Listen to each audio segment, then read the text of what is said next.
Hello mga Marikoy. Ari gali ko subong sa amon tangkal. Kay akon padadion ang amon mga urig. Yan. Tinatanggal ko yan isa-isa sa kanilang kulungan. Dahil kapag hindi mo yan kinulong, may ipit yan ng nanay kapag tumayo kung nagapadidi siya. Yan. Kaya isa-isa ko yang pinagtsatsagaang damputin at ilagay sa didi ng kanilang nanay. Ayan.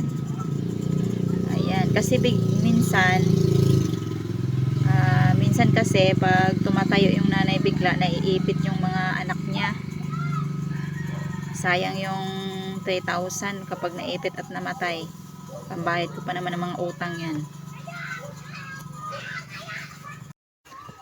5 days lang naman ganyang pagtsatsagaan mo silang kulungin at isa-isang damputin at lagay sa didi ng nanay. Yan, tsaga lang talaga.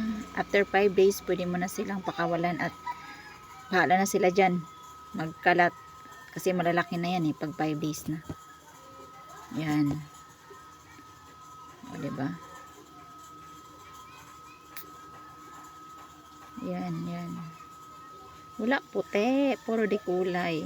May mga pintok-pintok. May gold, may itim.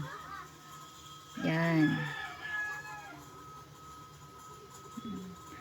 Yan, yan, yan, yan.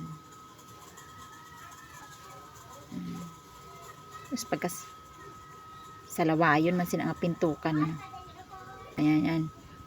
Pinupulot ko pa yan at ginasiksik talaga sa didi ng nanay niya. Ganyan, para makadidi talaga siya ng maayos. Yan. Yan, pag ganyang tumatayo na yung mga tenga nila at yung buntot nila, ibig sabihin yan, sobrang dami ng gatas ng nanay niyan. Ayan, diba?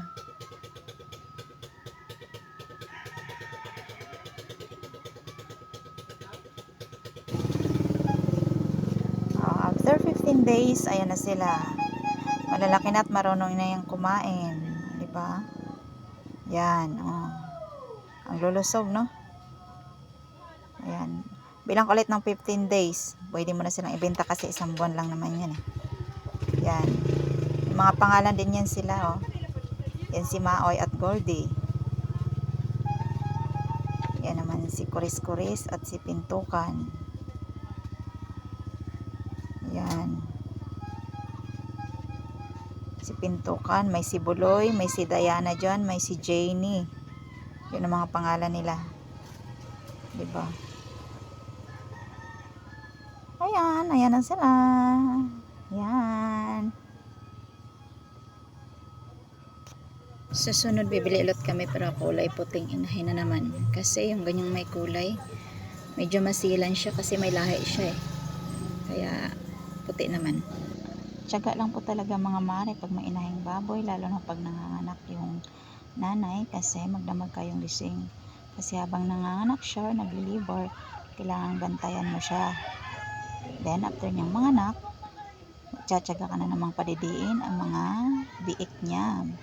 Mga anak niya, ikukulong mo, padidiin, ikukulong, padidiin, ganyan. Oras-oras mo siyang padidiin, yan. Pero after 5 days, pwede mo na rin siyang pakawalan.